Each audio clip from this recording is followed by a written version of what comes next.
Nous remercions beaucoup nos intervenants du jour d'être présents pour nous livrer leur expérience et leurs avis sur les conséquences de la crise sanitaire dans le management dans les services publics. J'ai donc le plaisir d'accueillir aujourd'hui Madame Aude Fournier, qui est DGA du département du Nord et présidente des DRH de grandes collectivités. Vice-présidente. Vice-présidente, autant pour moi. Madame Cécile Gracia-Baez, qui est DGA ressources de la ville de Lemay-sur-Seine, et Monsieur Pierre-Henri Vray, directeur de l'IRA de Lyon. Donc, merci beaucoup à vous tous d'être présents. Merci également aux personnes qui nous écoutent à distance. Donc, nous organisons cet événement dans des conditions un peu particulières à distance, justement en raison de la crise sanitaire.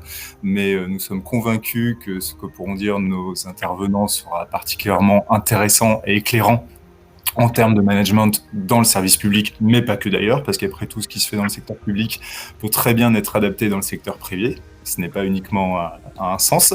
Donc, les thèmes du jour seront les suivants. Nous allons tout d'abord parler de la possibilité de manager et la culture du management quand il se fait à distance, ce qui rebat quand même un petit peu la carte par rapport aux situations habituelles. Et la deuxième focale se fera sur la formation des managers publics et l'accompagnement de ces mêmes managers publics. Voilà. Donc, je vous propose sans plus tarder de commencer par la première série de questions consacrées au management en situation de crise et au management à distance par le télétravail. Alors, pour planter un petit peu le décor, ce management à distance n'est pas sans poser problème pour deux raisons. Tout d'abord, parce que le but d'un manager, c'est de contrôler l'activité, de vérifier que le travail soit fait, tant en termes de qualité que de respect des échéances. Et en plus, quand on est un manager public, il y a un autre impératif, c'est que par définition, on rend service au public. Nous sommes dans des services publics, avec des obligations de relation à l'usager, qui sont posées par la loi. Et tout n'est pas possible à distance. Je vais prendre un exemple un peu trivial. Mais pour des démarches administratives, certains publics, les personnes âgées notamment, ne peuvent pas tout faire par Internet. Donc ça pose un vrai enjeu pour les managers en termes de services rendus et d'attendu du service rendu. La deuxième chose, c'est qu'on s'est rendu compte dans le débat public que ces dernières années, que la vague de fermeture de certains services publics, notamment dans des territoires, avait été assez mal vécue et qu'à une logique qui voulait qu'on recentralise et que l'on dématérialise, le débat public ces derniers mois s'orientait plutôt vers une réimplantation de services. J'en veux pour exemple la création des maisons France Service décidées par le président de la République l'année dernière, qui viennent s'ajouter aux maisons de service au public et qui visent à réimplanter des services publics et des guichets dans les territoires. Voilà pour quelques éléments de contexte. Alors, la première question que j'ai envie de poser, c'est tout d'abord, mesdames, messieurs, eh bien, comment vous faites pour manager à distance, pour s'assurer que le travail soit fait, qu'il soit bien rendu et qu'il réponde aux attentes des usagers? Je vais laisser tout d'abord la parole à Madame Aude Fournier. Merci beaucoup. Donc effectivement, vaste question qui est la vôtre. Donc rappelez quand même que le 15 mars dernier, les managers publics, quel que soit leur niveau dans la chaîne hiérarchique, se sont retrouvés dans une configuration totalement inédite avec la mise en œuvre d'un confinement quasi mondial. Et pour nos administrations publiques, cela a signifié un brutal coup d'arrêt dans nos activités classiques pour organiser ce qu'on appelle évidemment la continuité d'activité. Cette organisation, c'était à la fois à très court terme, prioriser nos activités vitales, à la fois internes et externes en termes de services à rendre en urgence et en priorité absolue à nos usagers, ceci dans les premiers jours de la crise. Mais ensuite, très rapidement, il a fallu organiser le travail à distance, là aussi à très grande échelle. Pour le département du Nord, c'était l'ensemble ou presque de nos 8000 agents, dont 90% n'avaient jamais tenté cette expérience. On expérimentait certes le télétravail, mais ça atteignait à peine 10% de nos agents avant tout ça. Donc, comme vous le disiez, il y avait à la fois la nécessité pour le département du Nord de vraiment continuer à accompagner les usagers les plus fragiles pour ne pas générer une crise sociale dans la crise sanitaire, et donc avec un maintien d'une présence minimale, notamment dans nos unités territoriales d'action sociale. Mais quand même, le gros du département a dû finalement vraiment commencer à travailler de chez soi dans des conditions extrêmement anxiogènes, ce qui a mis les managers au centre de toutes ces inquiétudes forcément. Parce que si les premières décisions ont été prises évidemment en mode gestion de crise par le top management, de façon un peu quasi militaire, au bout de quelques jours, c'est bien tout l'ensemble de la machine et de la démarche de continuité d'activité qui a dû être mise en œuvre sur le terrain par les différents niveaux du management. Et qui dit grosse organisation, comme la mienne, dit forcément plusieurs niveaux, plusieurs strates hiérarchiques, mais très clairement, je dirais l'angoisse, les questionnements, voire les mécontentements de certains agents, ce sont les managers de proximité qui ont dû les adresser et qui s'en sont chargés au quotidien, à la fois concernant leurs agents qui étaient mobilisés au titre du plan de continuité d'activité, mais aussi pour tous les agents qui n'étaient pas concernés dans les premiers jours par cette continuité, et aussi ceux qui se sont trouvés empêchés à travailler. On pense notamment aux agents qui ont été placés en autorisation spéciale d'absence, soit parce qu'ils avaient des gardes d'enfants, par exemple, des problématiques de santé, ou une incapacité à travailler à distance parce qu'ils n'avaient pas de connexion personnelle, pas d'équipement pour le moment, etc., etc. Donc, ce manager de proximité, il s'est retrouvé quand même à implémenter toute une série de décisions très, très concrètement dans un contexte global de manque de visibilité sur les décisions qui étaient à venir finalement, puisque nous-mêmes, au niveau de la cellule de crise, je dirais décisionnelle, on avançait par moments à vue en fonction de l'évolution d'une situation sanitaire elle-même extrêmement imprévisible. Donc, face à cela, on comprend bien que les compétences techniques sur lesquelles s'appuient un certain nombre de managers, notamment les managers de proximité, n'étaient pas suffisantes. Et plutôt que des connaissances, c'était bien plus des compétences et des fameuses compétences relationnelles, ce qu'on appelle en anglais les soft skills, qui ont dû être actionnées par nos managers. Alors, moi, y compris, bien évidemment, là, je généralise, mais je parle aussi de moi, vous l'aurez compris, puisque c'est chacun à son niveau. Et donc, j'en listerai quelques-unes, et je suis persuadée que je serai complétée utilement par mes collègues. Mais je citerai évidemment, premier, l'empathie, parce que être à l'écoute de nos agents et aussi être à l'écoute des émotions, parce que très souvent, on a tendance un petit peu à mettre sous cloche de façon un peu classique, dans un contexte aussi anxiogène, on ne pouvait pas ne pas développer ce quotient émotionnel du manager. Je dirais aussi développer la sincérité, voire même faire vraiment acte de transparence, car dans ces moments justement extrêmement, je dirais, imprévisibles, l'authenticité est très appréciée dans ces moments de crise. Et un manager notamment qui fait une erreur, ça peut aussi arriver dans une décision quand on doit la prendre très très vite et qu'on n'a pas forcément tous les éléments en main. On peut aussi faire en tant que manager des erreurs. Et là, très clairement, si on l'explique avec sincérité à nos managers, ça peut aussi avoir un effet très positif de booster l'engagement de nos collaborateurs à nos côtés, car eux-mêmes, du coup, ils développent cette empathie finalement vis-à-vis de nous, en mode un peu, on est tous dans le même bateau. Et on a vu que cette solidarité s'est exprimée très fortement dans les collectifs de travail. Je crois que tout cela aussi répond à un besoin accru de communication très régulière. On a communiqué très régulièrement avec tous les agents, comme je le disais, à la fois ceux qui étaient en première ligne et ceux qui étaient même en ASA. Une communication qui s'est vue très directe. Dans ces cas-là, le mail, c'est peut-être pas non plus le mode le plus adéquat, parce que c'est un mode froid. Il y a des modes beaucoup plus chauds, tels que le chat, tels que la visioconférence. Nous, par exemple, on a expérimenté Teams pendant la crise. Notre DGS a fait des YouTube live aussi avec les agents. Et cette com, elle s'est retrouvée à être vraiment au quotidien et extrêmement importante. Mais là, j'ai envie de rebondir en disant, mais finalement, est-ce que toutes ces compétences sont vraiment liées à la crise, et notamment la communication, là où, quand on a fait une enquête qualité de vie au travail, où il y avait à peu près 1000 répondants il y a 1 an et demi, 90% des agents nous ont dit que la communication interne faisait intégralement partie de la qualité de vie au travail. Donc finalement, on se rend compte que ce changement de paradigme managérial qu'on observe depuis maintenant quelques mois, quelques semaines, c'est celui qu'on essaie d'actionner depuis des années, même s'il a buté évidemment contre de nombreux freins, et notamment le fameux frein culturel du présentéisme à la française, vous l'avez dit un peu en introduction, et je crois vraiment que la crise a agi comme une loupe, à la fois une loupe du positif, on a vu, solidarité, interaction, etc., innovation, mais aussi du négatif, et que ceux qui étaient déjà en difficulté avant se sont retrouvés bien évidemment encore plus en difficulté. Cette crise, ça a été un catalyseur aussi pour nous de transformation numérique, avant tout, puisqu'on parle de travail à distance, dans nos organisations, et de l'autonomisation qui est absolument nécessaire dans tous les cas, mais encore plus dans ces cas-là, de nos managers et de leurs collaborateurs. Car manager à distance, cela impose clairement de passer d'un contrôle a priori à une confiance un peu initérée, ou un contrôle a posteriori à minima, de passer d'une exécution des tâches à la réussite de missions ou d'objectifs, et de contrôler finalement une logique de temps de travail qui, en plus avec un blurring en frontière personnelle professionnelle qui est extrêmement accru dans ce cadre de travail confiné, à une logique de résultats et d'objectifs.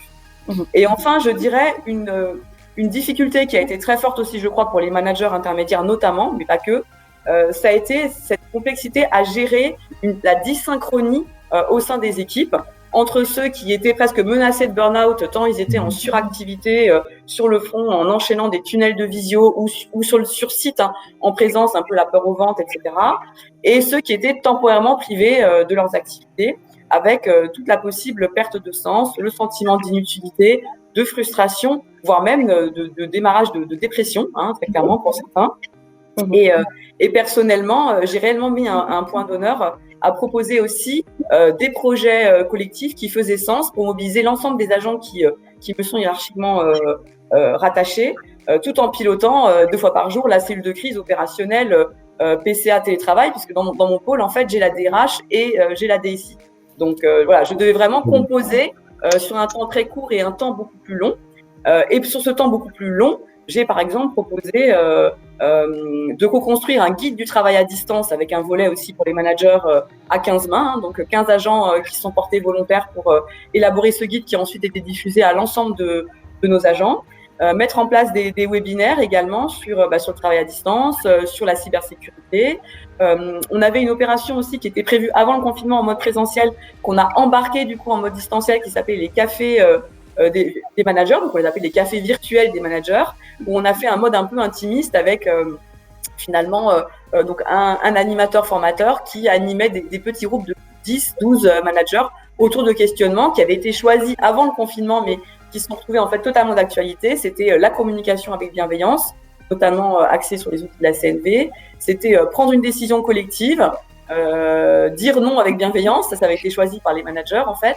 Et on a évidemment très rapidement proposé un module manager à distance. Et donc là, sur nos 500 managers au département, on a 140 qui se sont adonnés à l'exercice et avec d'excellents retours de questionnaires à chaud parce qu'ils se sont sentis en fait compris et accompagnés par le département.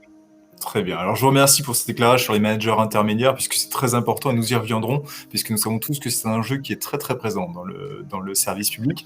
J'aimerais maintenant demander son avis à Madame Gracia Bayens. Alors, vous êtes dans une collectivité qui est de rang un peu plus modeste, non pas du tout en termes de travail et de services rendus, mais de dimensionnement. Et là, donc, Madame Fournier nous décrivait finalement l'adaptation nécessaire d'une structure qui est très pyramidale, et ça se comprend, et ça se justifie de par le dimensionnement d'un département. Quand on est dans une mairie, pour ceux qui connaissent le secteur public, et nous sommes nombreux ici à le connaître, tout ce qui fait le charme du travail, c'est finalement la proximité entre les élus, mais également le management, que ce soit la direction ou le management intermédiaire et les agents. Et donc, en cas de crise et télétravail, comment vous faites ? En fait, je me retrouve dans beaucoup des éléments qui ont été apportés par Madame Fournier, parce que, évidemment, avec une dimension différente, déjà un territoire beaucoup moins étendu, donc voilà. Mais alors nous, on est pour situer le Mets-sur-Seine, c'est une ville de 21 000 habitants qui touche Meulan. Donc 21 000 habitants, ça veut dire, allez, on fait à peu près 650 payes par mois. Donc vous voyez la dimension qui est vraiment qui n'a rien à voir avec le département du Nord. Et on est une ville qui a mis en place le télétravail à partir du moment où le décret nous l'a autorisé. Donc on a déjà une trentaine d'agents qui télétravaillent sur la collectivité. Ça, c'était quelque chose de très très important parce que ça veut dire que concrètement, notre outil informatique nous permettait quand même d'assurer les priorités des priorités, à savoir continuer à payer les agents, continuer à assurer la gestion vraiment du personnel et à payer les factures. Voilà. Ça nous servait également, on était prêts également pour assurer justement ce côté de relation à l'usager qui est vraiment très très important. Donc on s'est appuyé sur les dispositifs qui existaient déjà, à savoir les dispositifs maillage qui nous permettaient déjà d'activer lorsqu'il y avait notamment des canicules, ou lorsqu'il y a des canicules qui nous permettaient d'activer toute la relation aux personnes isolées, etc. Donc, on est parti sur des outils qui existaient déjà. Moi, je dirais qu'il y a un mot supplémentaire qui est très important et qui est le mot pragmatisme. Je pense que le pragmatisme, dans une collectivité de notre taille, qui est organisée, certes, mais effectivement avec des niveaux hiérarchiques qui sont plus ramassés, avec une proximité entre direction et agent qui n'a rien à voir avec des structures plus importantes, la proximité a été facile. La relation déjà personnelle existait dans le cadre habituel du travail, ce qui fait que il a juste fallu actionner un niveau supplémentaire, peut-être de proximité, de réactivité et de lien entre encadrant et agent. Alors effectivement, comme dit Madame Fournier, les situations qu'on connaissait au préalable se sont accentuées. Voilà, les gens qui étaient très investis dans leur travail se sont retrouvés encore plus investis, missionnés, voilà, vraiment missionnés, et les autres étaient un peu à l'écart, pour des raisons qui leur sont personnelles. Mais voilà, donc on a vu effectivement aussi ce panel de comportements professionnels émerger, et c'est assez intéressant. Le burn-out, des situations très limites quand même. Voilà. Moi, j'ai été très inquiète sur un certain nombre d'agents, et on a essayé vraiment de bien travailler le retour. Voilà. Donc ça, c'était aussi quelque chose d'important. L'utilisation aussi des outils. On a notre maire, la figure du maire sur une commune est fondamentale. Donc nous, on a confiné juste après l'élection. C'est-à-dire juste après il y a eu élection, le maire a été élu au premier tour. Donc, ce qui veut dire aussi que c'était plus facile. C'était plus facile parce que c'était lui qui allait prendre les rênes après, et c'était le maire qui était sortant. Ce qui fait que pour les services, ça a été aussi quelque chose d'important, parce que cette figure rassurante que peut avoir le maire sur un territoire, en tant qu'élu, mais aussi en tant qu'autorité territoriale et de chef, a été aussi quelque chose de très important. Et il a aussi beaucoup joué ce rôle-là, c'est-à-dire il a été sur le terrain, il a toujours, il a en ça bien favorisé et bien accompagné les encadrants et les managers dans cette épopée, dans cette épopée. Voilà. Donc on a une expérience effectivement très très similaire à ça. Et ce qui est très intéressant aussi, c'est que j'ai pas mal de collaborateurs. Alors moi, dans ma direction ressources, forcément, j'ai beaucoup de gens qui sont sur des postes administratifs, mais j'ai aussi l'accueil de la mairie, par exemple, le service affaires générales. Très difficile, parce qu'il a fallu, il y a eu beaucoup de décès quand même, et ça c'était difficile à gérer, donc j'étais vraiment en contact tous les jours. Mais heureusement, le maire était là aussi tous les jours, donc on a été vraiment le plus présent possible pour certaines équipes qu'on savait terriblement impactées quand même par la situation. Voilà. Et le lien aussi, donc pour revenir sur les personnes isolées, cette période a été aussi l'occasion de lancer un appel à candidature, alors assez informel quand même, aux agents qui justement se retrouvaient privés d'emploi, en tout cas pour lesquels les services ne fonctionnaient pas, mais qui avaient envie de continuer à participer au service public. Et donc, ils ont étoffé les équipes du CCAS pour justement faire ce lien avec les personnes. Et ça a aidé notre population, mais ça les a également aidés à passer cette période, parce que justement, ils ont retrouvé un sentiment d'utilité, le sentiment d'utilité dont vous parliez tout à l'heure. Donc, on a été extrêmement pragmatique. C'était assez facile parce qu'on n'est pas beaucoup, parce que on a des équipes aussi en qui on fait confiance. La mise en place du télétravail, c'était aussi une preuve. Il y a assez peu quand même de collectivités de notre strate démographique qui s'est lancée dans cette démarche-là dès le départ. Voilà, on avait quand même beaucoup de signaux qui étaient au vert pour pouvoir finalement remobiliser une organisation imaginer en tout cas un mode de fonctionnement qui nécessite de compter énormément sur l'engagement des personnes, parce que c'est vrai qu'une personne qui est chez elle, qui pourrait être en ASA pour s'occuper de ses enfants, mais qui fait le choix quand même de continuer à gérer les payes, c'est important et ça se souligne et on remercie et on valorise. Voilà. Surtout quand on est peu d'agents comme nous. C'est-à-dire qu'on avait vraiment besoin de toutes nos forces vives, quoi. Merci beaucoup pour cet éclairage très intéressant. Donc, on sent quand même qu'il y a une vraie volonté dans vos situations de management de gérer la santé mentale également des salariés et pas seulement de les manager et de vérifier que le travail soit fait, de relever les compteurs. Ça, c'est une thématique qu'on retrouve maintenant. C'est vraiment l'accompagnement des managers, comment bien manager, comment être un manager bienveillant. Alors, comme vous le voyez, vous avez à l'écran un très très beau dessin qui est réalisé par Monsieur Delestre, et je le remercie, qui est là pour synthétiser et mettre en image ce que vous dites. Moi, j'aimerais en fait faire la transition maintenant entre les deux thèmes de ce jour par une question que je vais poser à Monsieur Vray et qui concerne justement le management bienveillant ou de nouvelles formes de management.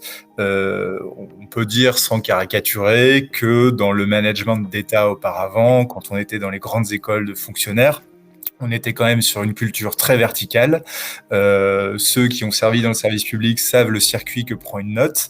Elle passe par le chef de service, le sous-directeur, le directeur, le cabinet. Voilà, on est sur des structures très hiérarchiques, très verticales. Bon, le problème, c'est qu'on se rend compte qu'en cas de crise, et vous venez de le dire, quel que soit le niveau de service, que ce soit une très grande collectivité, une collectivité un peu plus petite, ce n'est pas tout à fait efficace et il faut faire un peu plus. Donc moi, j'aimerais vous demander, Monsieur Vray, comment vous intégrez cette nouvelle dimension du management dans vos parcours de formation, vu qu'ils formaient les managers publics de demain? Oui, merci. Désolé pour la petite coupure là, que j'ai connue il y a quelques instants. J'ai manqué effectivement une partie des interventions. Oui, les instituts régionaux d'administration n'ont de régionaux que le nom. Ce sont des écoles nationales qui sont en région et qui sont essentiellement d'ailleurs des écoles de management public, mais du secteur public, comme il peut exister des écoles de management, des écoles de commerce qui sont dédiées au management des process dans le secteur privé. Nous, on est essentiellement fondé sur, et c'est notre raison d'être, sur le management public et le management des collaborateurs. Et c'est vrai que on est là pour porter l'évolution des comportements managériaux dans la fonction publique d'État tout particulièrement. Et c'est une partie tout à fait fondamentale des enseignements ou des formations que nous délivrons. La dimension technique, elle est relativement, elle est importante si vous voulez, mais elle n'est pas complètement primordiale ni essentielle. Ça prend beaucoup sur le terrain, ça prend avec les collaborateurs, elle s'apprend avec les interlocuteurs tout au long d'une carrière, en formation continue en particulier. En revanche, en formation initiale, la dimension managériale, si on passe à côté, c'est malheureusement définitif. On fait souffrir beaucoup de monde et on est incapable, surtout, de s'adapter aux situations de crise comme celles qu'on a connues, où il faut faire preuve de réactivité, faire preuve d'allant, de bienveillance, de capacité, encore une fois, de faire face à l'événement dans un temps record. Et ça, des fonctionnaires et des cadres en particulier, des cadres administratifs qui ne seraient pas formés de manière approfondie au management, mais ils font pas face.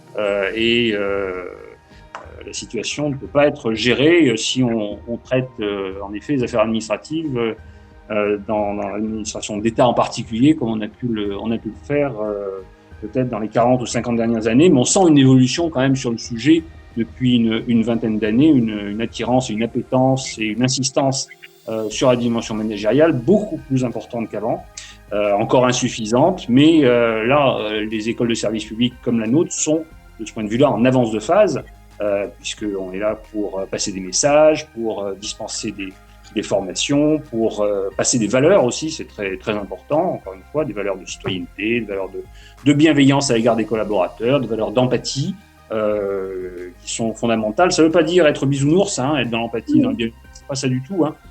C'est véritablement considérer la structure comme un tout avec sa dimension humaine qui est un facteur de réussite. J'aime pas beaucoup la notion en revanche de ressources humaines qui est très quantitative.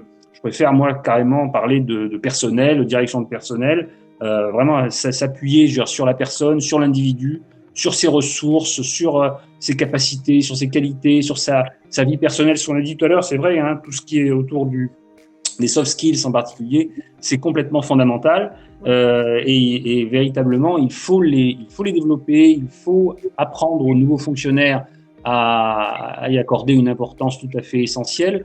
On le fait également, nous, au niveau du recrutement, parce qu'on recrute les nouveaux attachés, les nouveaux cadres, on organise des concours, et les jurys en particulier. Moi, je les sensibilise très, très fortement à déceler auprès des futurs fonctionnaires toutes ces qualités qui sont fondamentales pour gérer des équipes dans de bonnes conditions. On ne gère pas des techniciens, on ne recrute pas des singes savants, en quelque sorte, mais on recrute des gens qui sauront encadrer, qui sauront faire travailler tout le monde ensemble. Donc cette dimension managériale, elle n'a pas toujours existé dans l'administration, elle n'est pas forcément encore suffisamment valorisée, c'est pas forcément non plus suffisamment un critère d'évolution de carrière très efficace. C'est un petit peu dommage, il y a encore des progrès à faire sur le sujet, j'en suis le premier persuadé.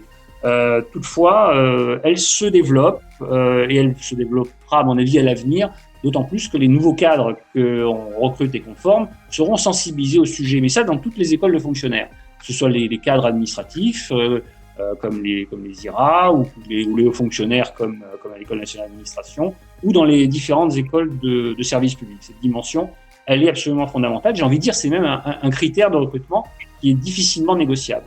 Voilà un petit peu l'optique qui est la nôtre, qui est la mienne, et qui est de plus en plus celle des écoles de recrutement de cadres dans l'administration de l'État, tout particulièrement, mais c'est la même chose pour les collectivités locales, c'est la même chose pour les hôpitaux, c'est général, mais encore une fois, après, il faut que ça percole et que véritablement les administrations s'en saisissent tout au long de la carrière des agents et des collaborateurs. C'est très important. Je dirais même au-delà de la formation des cadres, nous, on a effectivement, comme beaucoup d'autres collectivités, lancé un programme de formation, notamment à la communication non violente, la CNV.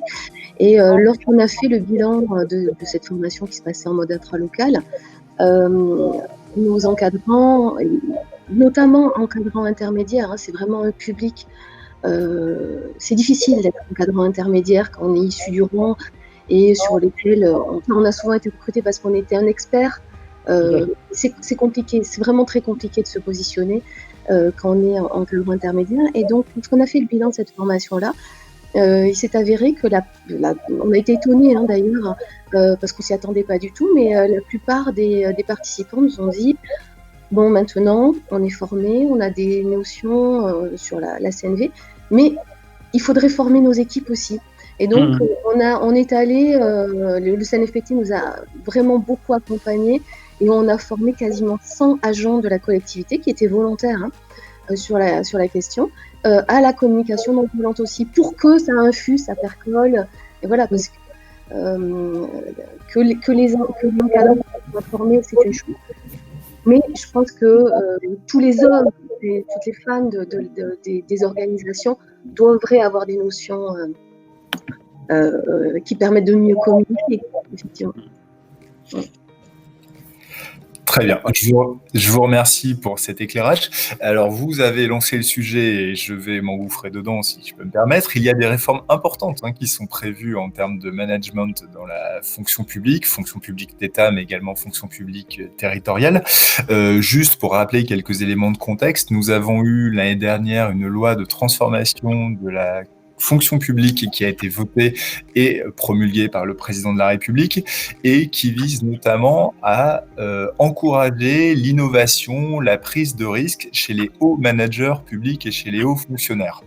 Alors, on n'est pas encore dans un système totalement à l'anglo-saxonne où les hauts fonctionnaires sont là pour prendre des décisions politiques, où ils assument les décisions du pouvoir politique et en gros, on admet qu'ils ont le droit à l'erreur, puisqu'ils sont là pour mener des politiques. En France, l'idée d'un haut fonctionnaire et d'un haut manager public, c'est que certes, il mène une politique qui est décidée par le pouvoir élu, mais il a des obligations de neutralité, de continuité du service public, de s'assurer qu'en gros, il n'y ait pas de risque excessif qui soit pris et que l'État ou la collectivité ou un service donné continue à fonctionner et assure la relation à l'usager. C'est quand même les bases du service public à la française. Bien, l'idée quand même de quelques réformes, c'est d'introduire une notion de risque et de prise de risque. Donc il y a la loi que j'ai mentionnée, il y a également des réformes importantes qui sont en cours en termes de formation, celle des IRA, donc là je pense que M. Vray pourra dire quelques mots, et il y a également celle de l'ENA, qui a été proposé par le rapport Thiriet, lancé à la demande du président de la République et suivi par le précédent Premier ministre. En gros, l'idée de cette réforme de l'ENA, c'est de revoir assez en profondeur la formation des futurs hauts dirigeants publics, mais pas ceux de l'État, pas uniquement ceux de l'État, puisque une grande école du service public serait créée dans laquelle on retrouverait les futurs élèves les élèves fonctionnaires de l'ENA, de l'INET, de l'école des commissaires de police, de l'école nationale de la santé et de la sécurité sociale, donc, et même de l'ENM. Donc, comment vous interprétez cette idée de favoriser la prise de risque du manager? Est-ce que selon vous, c'est compatible avec ce que doit faire un manager public? Et si oui, comment fait-on pour qu'un manager public prenne des risques tout en les limitant quand même, puisqu'il est quand même là pour assurer la continuité du service public qui est rendu. Monsieur Vray, je vous propose de commencer. Ouais, écoutez, c'est même complètement indissociable, à mon avis, la notion de prise de risque de la qualité de la fonction d'un haut fonctionnaire et d'un manager public en particulier. Un manager public et un haut fonctionnaire qui ne sait pas prendre de risques, il y a une erreur de casting quant à son recrutement. Après, la difficulté, en effet, c'est d'assurer le respect du statut, d'assurer l'égalité de tous, l'égalité d'accès de tous au service public. Donc, c'est une ligne de crête qui est pas facile à tenir, mais justement, si on recrute des fonctionnaires à un certain niveau, c'est justement pour arriver à tenir cette ligne de crête dans les meilleures conditions possibles. Il est quand même difficile d'envisager des hauts fonctionnaires qui se contentent d'appliquer des process. Ils sont là pour faire preuve d'esprit initiative, faire des propositions de changement, soit au pouvoir politique, soit à leur hiérarchie administrative quand elle existe, quand on est chef de bureau en administration centrale ou sous-directeur. Si on se contente de gérer les processus et d'appliquer les consignes, je suis pas certain qu'on soit complètement dans son métier, dans son rôle. C'est plus, on se caractérise comme à ce moment-là comme un cadre d'exécution. C'est très bien d'être gestionnaire de process et de directives données par le sommet de la pyramide, mais c'est pas exactement ce qu'on attend, à mon avis, d'un fonctionnaire, d'un haut fonctionnaire, voire d'un fonctionnaire d'encadrement au niveau des élèves fonctionnaires qu'on recrute ici. C'est également une des qualités que je demande d'identifier. Je demande au jury d'identifier parmi les candidats la capacité à aller de l'avant, à prendre des risques, à savoir se tromper également. Mais savoir se tromper, ça veut dire également que la hiérarchie de ces cadres eux-mêmes accepte l'erreur. Donc ça nécessite effectivement une autre approche du management de la part de l'ensemble de la chaîne administrative, mais ça rejoint à ce moment-là les qualités qui sont effectivement exigées à l'entrée dans la fonction publique, à un certain niveau de responsabilité, d'où la nécessité de former dans de bonnes conditions les recruteurs eux-mêmes, que sont les membres de jury, pour les sensibiliser au sujet. Mais encore une fois, il n'y a absolument pas incompatibilité entre la prise de risque et le maintien des règles fondamentales du statut, auxquelles nous, évidemment, dans les écoles de service public, nous sommes particulièrement attachés, modulo la contractualisation sur certaines missions très particulières, et qui tend effectivement à se développer depuis quelques temps, mais c'est quelque chose qui nous paraît complètement indissociable de la prise de risque, encore une fois, du respect des statuts, du respect de l'égalité d'accès au service public, et l'un conditionne l'autre, parce qu'une administration qui n'évolue pas, c'est une administration qui tend peut-être à s'étioler, à s'assécher, et à voir sa pérennité dans le temps menacée.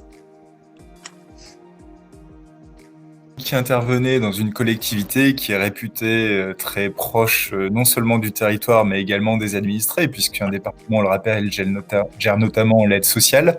Comment on fait pour que le manager puisse prendre des risques et puisse être accompagné dans cette prise de risque? Alors ça fera le lien avec, en fait, finalement, on répond un peu aux deux questions, puisque je suis parfaitement d'accord avec ce qui a été dit par Monsieur Vray. Manager l'imprévisible, manager l'incertitude et la complexité. L'être humain est complexe par essence. Donc manager des hommes, c'est manager une forme de complexité individuelle, et puis la crise, c'est une complexité encore plus systémique. Mais malheureusement, aujourd'hui, ça ne s'apprend encore que trop peu sur les bancs de l'école, de l'université, des écoles d'application, quelles qu'elles soient. Moi qui ai fait l'INET il y a maintenant 4 ou 5 ans, on commençait à avoir évidemment l'arrivée de modules de management, de dialogue social, des modules communs avec l'INA, notamment un module gestion de crise qui était extrêmement intéressant. Et après, très honnêtement, entre on a fait forcément un peu sous cloche avec les élèves de l'ENA, qui était passionnant, et la vraie gestion de crise avec tout le lot d'incertitudes de cette pandémie mondiale, il y avait quand même encore un gap extrêmement important, bien évidemment. Donc, il est vrai qu'aujourd'hui, l'enjeu, c'est vraiment de développer aussi ces compétences tout au long de la vie du manager et en situation de travail, et de vraiment développer des contextes qui soient apprenants, des contextes qui soient capacitants, qui permettent de favoriser l'autonomie et la responsabilisation des cadres, des managers, et ce, quel que soit leur niveau. Alors évidemment, un cadre de proximité, il aura peut-être moins de grandes responsabilités, mais pour autant, il manage quand même un collectif qui est gage d'un service public de qualité. Donc finalement, s'il n'a pas cette autonomie et cette confiance, il est comme, je dirais, pieds et poings liés. Et ce ne sont pas uniquement ses compétences techniques, son relationnel qui pourront l'asseoir. Parce que cette confiance finalement, qui honore à la fois celui qui la donne et celui qui la reçoit, je pense que c'est extrêmement important, et c'est pour moi le premier vecteur de sécurisation. Et j'en veux pour preuve qu'une enquête psychosociale qu'on a lancée là juste pendant le déconfinement progressif qu'on vit actuellement, le mot qui est revenu le plus dans qu'est-ce que vous auriez aimé trouver finalement auprès de votre manager, ça a été ce mot confiance, qui a été le mot le plus cité par l'ensemble des agents. Et c'est donc, on a 60% des agents du secteur social qui ont répondu, majoritairement aussi des femmes, je le dis, qui ont répondu à cette enquête. Et donc, quelque part, ça, c'est le préalable. Or, on entend aujourd'hui beaucoup parler justement d'ère de la défiance, etc. Et donc, si cette confiance, elle n'est pas là, je pense que, du coup, forcément, l'aversion au risque devient maximale. Comme le disaient aussi à l'instant les collègues, cette aversion au risque, je pense qu'elle sclérose nos administrations, en tout cas une partie d'entre elles. Alors, il est vrai que je n'ai pas travaillé à l'État, donc du point de vue des collectivités, on a toujours l'impression que dans les collectivités, on est, du fait de la libre administration des collectivités locales, davantage quelque part responsabilisées sur un certain nombre d'enjeux, en lien direct avec le pouvoir politique. Voilà, c'est forcément une vision qui est un peu la nôtre, tout comme j'imagine qu'à l'État, ils ont une vision aussi des collectivités peut-être un peu différente.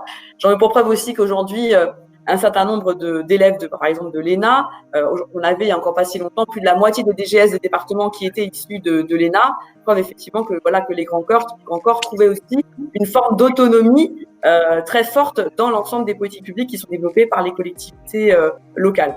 Et on parlait tout à l'heure un peu du spoil-off system. Actuellement, on est en plein mercato territorial suite aux élections. Alors, les postes de directeurs généraux et directeurs généraux adjoints sont quand même fortement rattachés à cette question du politique. Et d'ailleurs, il suffit finalement d'actionner la rupture de confiance pour, je dirais, libérer un DGA de ses fonctions, etc. Donc, on a quand même un système qui, je dirais, qui commence à être dans ce que vous décrivez. Et là aussi, justement, c'est assez emblématique que ce soit à la fois pour un DGA la question de la confiance qui peut faire rupture et aujourd'hui, en pleine crise aussi, cette question de la confiance qui revienne vraiment dans la bouche de tous nos collaborateurs. Parce que finalement, elle confère une légitimité organisationnelle et une compétence d'action de fait à celui qui la reçoit de son N+1, de son N+2 ou de son organisation. Oui, moi je trouve qu'il y a un mot qu'on n'a pas encore utilisé, c'est le mot créativité. Et en fait, alors évidemment, on évolue dans des univers qui sont quand même très contraints. Il y a des cadres qui sont qui musellent quand même la créativité. Mais la confiance permet justement les audaces. Alors c'est peut-être des toutes petites audaces, mais effectivement se sentir autorisé à se tromper. Comme le disait Monsieur Vray, se sentir autorisé à essayer, tout ça, ça se fait dans le dialogue, ça se fait dans la communication régulière, le lien, et on se rend compte aussi que j'avais une discussion avec un de mes collaborateurs hier. Lui, ça fait allez, 1 an, je vais dire, qu'il voulait mettre en place quelque chose dans son secteur. C'est un secteur d'accueil au public, et ça passait pas. Et là, suite aux difficultés d'adaptation qu'on a, limitation du nombre de places des centres de loisirs, par exemple, qui fait que la population ne sait pas comment faire garder les enfants sur les mois où les parents sont pas en vacances.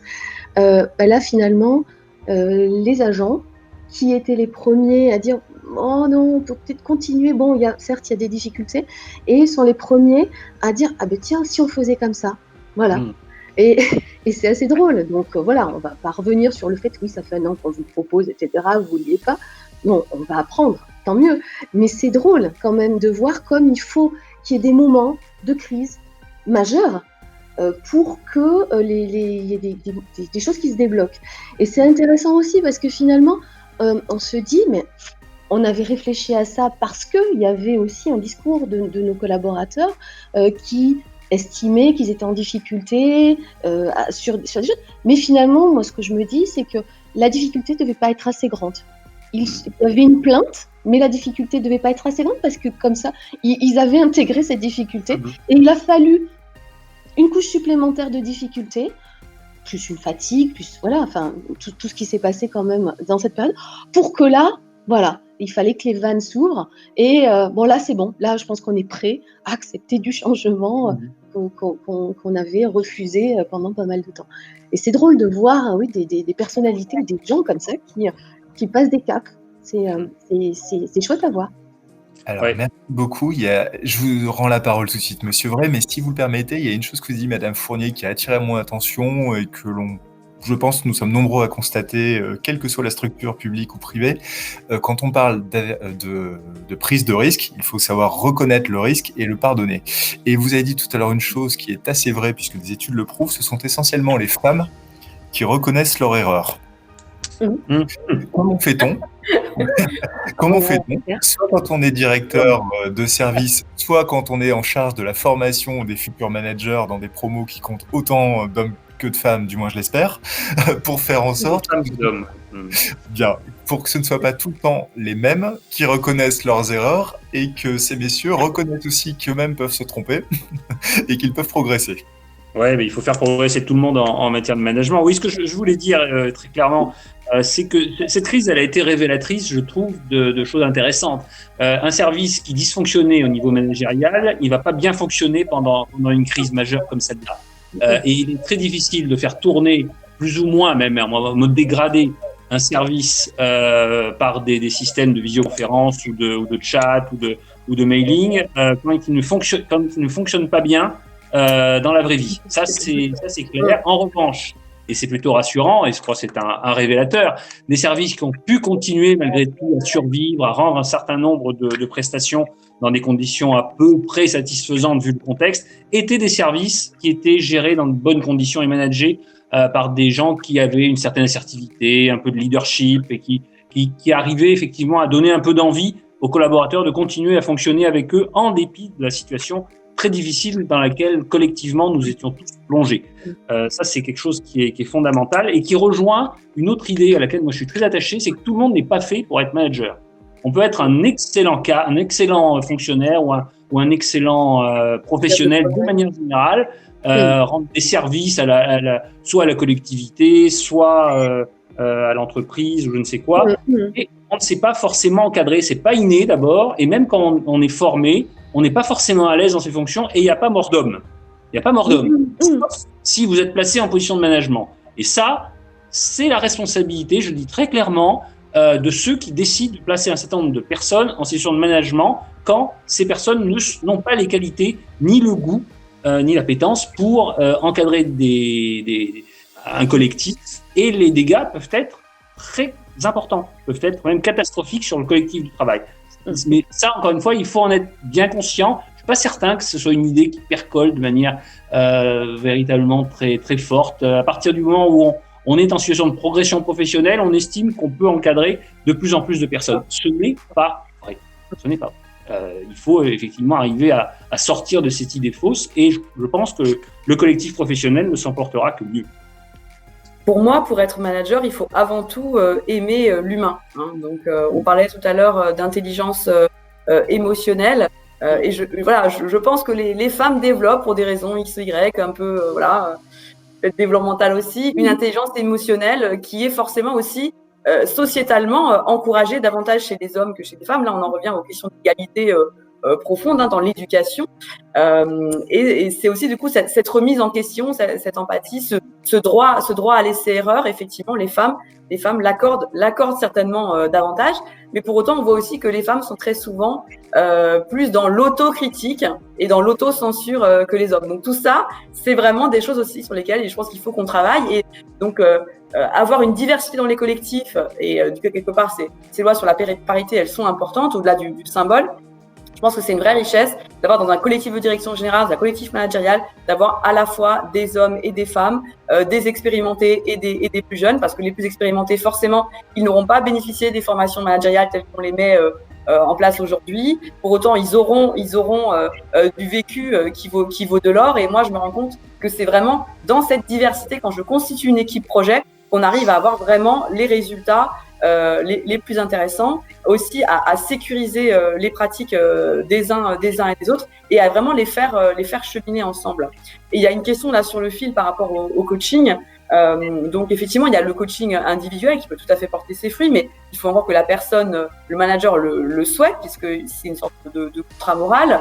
Mais moi, je crois aussi beaucoup en l'échange entre pairs, ce qu'on appelle maintenant le peer-to-peer learning, et c'est ce que j'évoquais tout à l'heure rapidement. Pendant la crise, ça a été extrêmement apprécié, plutôt d'avoir un sachant qui développe des savoirs, des connaissances ou un certain nombre de compétences en action.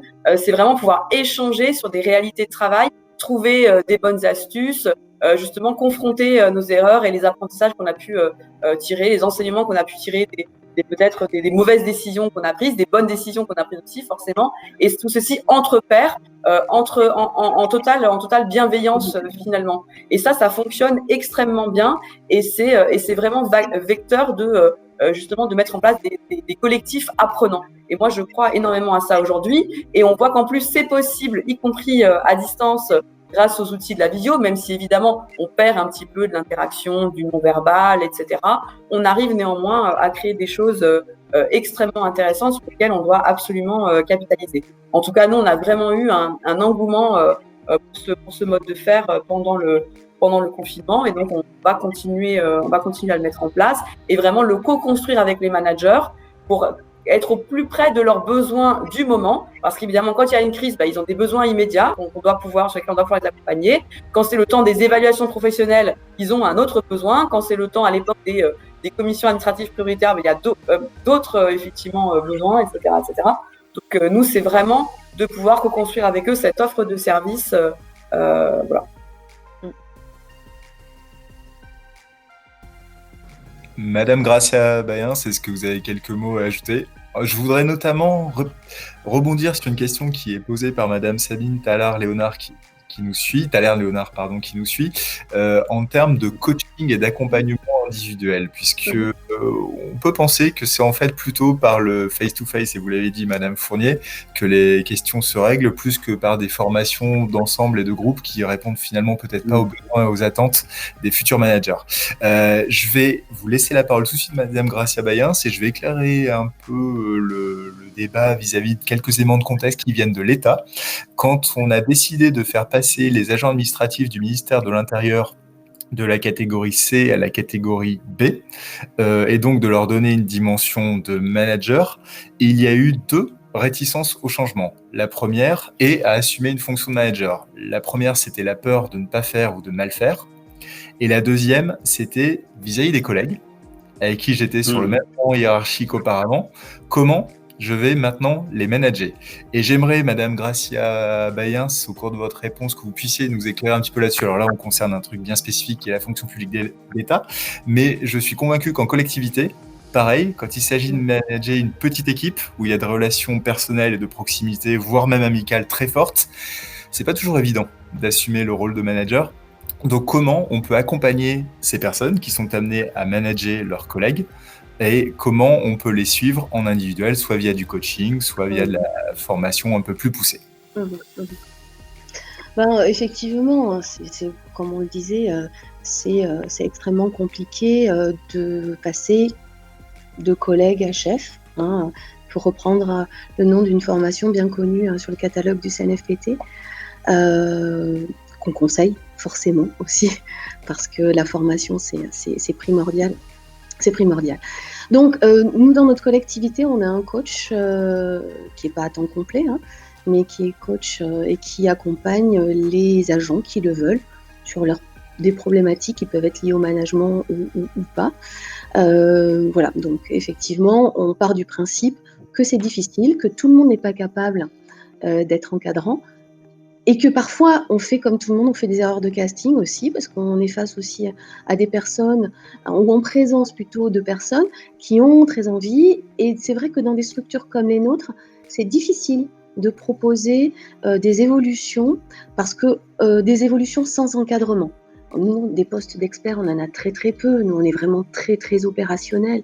Donc voilà, on a une hiérarchie qui fait que quand on est bon, où on est un peu plus mis en avant, on devient à un moment donné chef d'équipe, etc. Voilà. Donc, concrètement, ce qu'on fait, c'est ça, c'est que on fait un accompagnement aussi à partir du moment où il y a eu la prise de fonction. C'est la direction des ressources humaines qui s'occupe de ça, avec des entretiens les plus réguliers possibles. La grosse difficulté que l'on a, c'est lorsque l'encadrant direct de l'agent n'est pas un aussi bon manager que l'on souhaiterait. Et c'est là où c'est très compliqué, et c'est qu'on se rend compte que pour devenir un bon manager, on a besoin d'avoir quelqu'un qui au quotidien peut aider, peut poser un regard critique, intéressant, bienveillant toujours, bien évidemment, mais si l'encadrant direct de l'agent n'est pas aussi intéressé peut-être par le management que nous, en tant que direction générale ressources ou DRH, nous le souhaiterions, on se retrouve en très très grosse difficulté. Donc voilà, donc on est, nous, dans notre collectivité et dans les collectivités où j'ai travaillé avant, on est confrontés aux mêmes difficultés. Donc c'est pour ça que on essaie de mettre en place le plus possible des formations intra qui permettent cet échange entre pairs. Effectivement, l'échange entre pairs à tout niveau est fondamental parce qu'il permet déjà de sortir, déjà de se connaître, de sortir des logiques de silo et il permet, si justement l'intervenant ou la personne qui gère le groupe, que ce soit un groupe de formation ou autre, arrive à instaurer un climat de confiance et de bienveillance, il y a la sincérité. La sincérité dont on parlait en tout début, dont vous parliez, Madame Fournier, en tout début d'intervention, la sincérité, s'il n'y a pas de sincérité dans les échanges, s'il n'y a pas de sincérité entre encadrants est encadré. S'il y a de la langue de bois, voilà, s'il y a des non-dits, personne n'évolue. Personne n'évolue et au final, c'est l'organisation qui est perdante et des agents qui souffrent. Des cadres qui souffrent et des agents qui souffrent. Bien, merci. Je note quand même que, alors que ce séminaire est beaucoup centré sur le télétravail, en fait, l'humain et le contact physique est très très présent et même vu comme une solution pour répondre à tous les défis et les enjeux du management public. Donc c'est très intéressant en tout cas. On vous remercie vraiment pour vos participations et vos retours d'expérience. J'aimerais poser juste quelques questions à la marge et je vois que certains de nos intervenants, de nos suivants posent quelques questions. Donc je me permettrai de les prendre au fur et à mesure. Je vous demanderai juste de faire des réponses courtes, s'il vous plaît, afin que nous puissions prendre un maximum de questions de nos participants. Donc tout d'abord, quand on parle de management, maintenant il y a une thématique à la mode, c'est l'évaluation, mais l'évaluation à 360 degrés. Est-ce que ça vous semble possible dans la fonction publique? Est-ce que l'agent de guichet va évaluer monsieur le préfet en préfecture? Voilà, je force volontairement le trait pour... Je veux bien parler à ce niveau-là, puisque moi je viens d'un ministère qui est le ministère de l'Intérieur, où la pratique a été généralisée concernant le corps préfectoral, par exemple, depuis bien longtemps, depuis à peu près une quinzaine d'années, où par exemple pour évaluer un sous-préfet, le préfet évaluateur du ministère de l'Intérieur interroge les collaborateurs, les élus évidemment, mais les collaborateurs, c'est le ressenti qu'ils ont du management, du directeur de cabinet, du secrétaire général. C'est une pratique qui existe dans les ministères les plus régaliens, la preuve, mais qui en matière de gestion des ressources humaines ne sont pas les plus en retard, contrairement à ce qu'on peut parfois penser. Il se trouve qu'il y a eu des innovations très intéressantes sur le sujet, donc c'est une pratique qui existe, qui n'est pas forcément généralisée encore dans tous les ministères, mais je pense qu'on peut prendre exemple sur justement les bonnes pratiques de certains départements ministériels, dont celle du ministère de l'Intérieur, dont je suis issu. Moi, je trouve que c'est vraiment effectivement quelque chose à encourager. Il y a certaines collectivités qui le mettent en place, cette évaluation à 360, mais c'est de loin pas la majorité, vous vous en doutez, y compris dans les grandes collectivités, c'est encore loin d'être généralisé. Mais tout comme on l'a dit finalement dans tous nos échanges, je crois que vraiment au-delà des résultats, de la gestion, la partie plus politique publique, qui évidemment fait partie intégrante de l'évaluation de tout manager, cette partie humaine finalement toute la gestion du collectif est extrêmement importante et très souvent, bien évidemment, difficile à évaluer je dirais dans les entretiens professionnels un peu traditionnels qu'on a encore aujourd'hui. Alors que fondamentalement, c'est quand même là ce qui fait grandement la différence entre un manager et un autre, et qui est gage aussi de progression finalement du collectif tout entier. On le disait tout à l'heure, un manager qui est en difficulté, c'est une équipe entière qui va souffrir.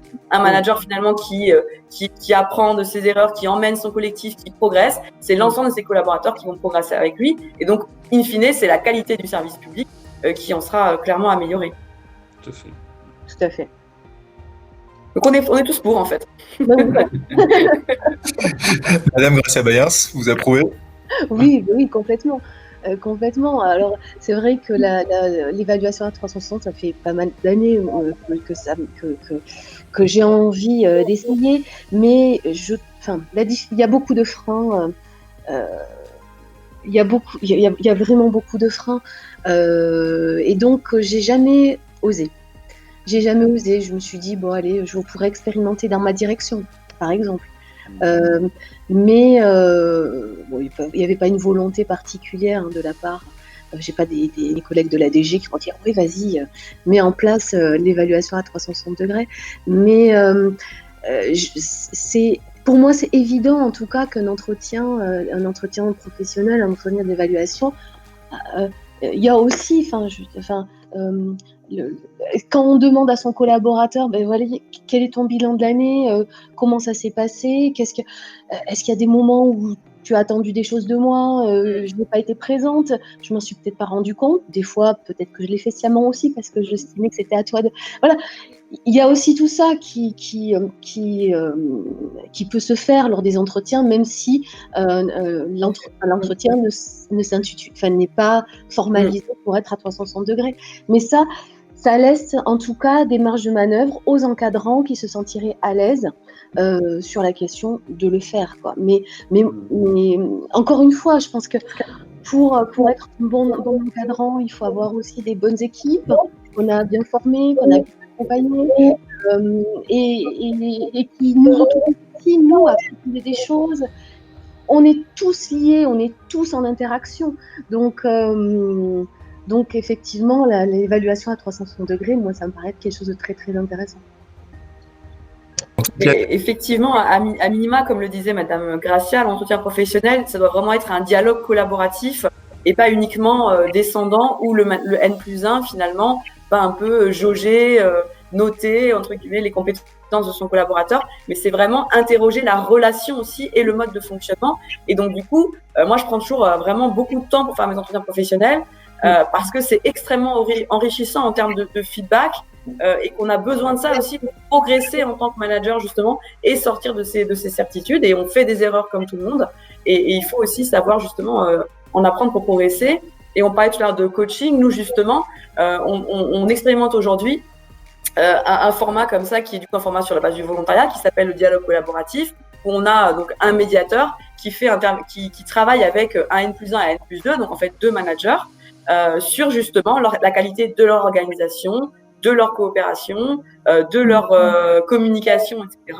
Et ça, c'est quelque chose qu'on peut aussi proposer quand on sent qu'entre 2 managers, parfois, ça ne fonctionne pas. Parce que comme le disait Mme Cassatella, il y a des non-dits, il y a des quiproquos, il y a des petites luttes de pouvoir un peu anciennes, etc., qui grèvent vraiment aussi l'ensemble du collectif. Hein. Les agents, ils ont besoin d'avoir, je dirais, des managers qui sont pleinement, je dirais, en phase, parce que sinon, c'est difficile à vivre aussi pour eux, quoi. Tout à fait. Intervention, donc je note, comme je le disais, au cours de vos différents propos, que jamais l'humain n'a été aussi présent dans le management public et que même s'il y a travail à distance, il faut vraiment faire preuve de soft skills, vous avez employé le terme, de grande qualité d'écoute, de dialogue, de remise en cause. Mais également très important qui est revenu, aussi bien en termes de formation qu'en termes de management du quotidien. J'ai bien noté également aussi le terme d'aversion au risque dans la fonction publique qui pouvait peut-être être à combattre, mais des initiatives sont prises. L'évaluation 360 dans le corps préfectoral. La preuve sur ce qui est entrepris en local. Donc merci beaucoup encore une fois pour ces échanges, c'était vraiment très intéressant. Ça a fait réagir, hein. Je vois que Madame Ségolène Pujol de la région des Pays de la Loire nous dit par exemple qu'une école de formation interne a été lancée, reposant sur l'apprentissage entre pairs pour l'ensemble des 3500 agents. Et donc, comme quoi, c'est un concept qui fait des émules. Je remercie également sincèrement Monsieur Delestre qui, comme vous l'avez vu, réalise en direct sous nos yeux une synthèse animée de nos échanges. Merci beaucoup Monsieur Delestre. Voilà, très très belle représentation. On voit donc les termes qui ressortent, le management, la formation qui étaient nos 2 thèmes d'échange, avec des concepts assez forts comme la confiance et la créativité. Voilà, qu'on ne vienne pas dire après ça que le service public et le management public n'innovent pas. Je vais la caméra, si vous le voulez bien, pour la conclusion. Alors, je vous demande juste un tout petit instant. C'est les joies du direct, un ajustement technique. Bon, écoutez, vous ferez cette image, mais c'est pas grave, vous avez le son. Merci beaucoup pour votre participation, pour la qualité de l'échange. Merci aux participants qui nous ont suivis et bonne continuation dans vos travaux au quotidien auprès des usagers, dans vos collectivités ou dans votre institut de formation. Merci à tous. Merci. Merci. Au revoir. Au revoir. Au revoir.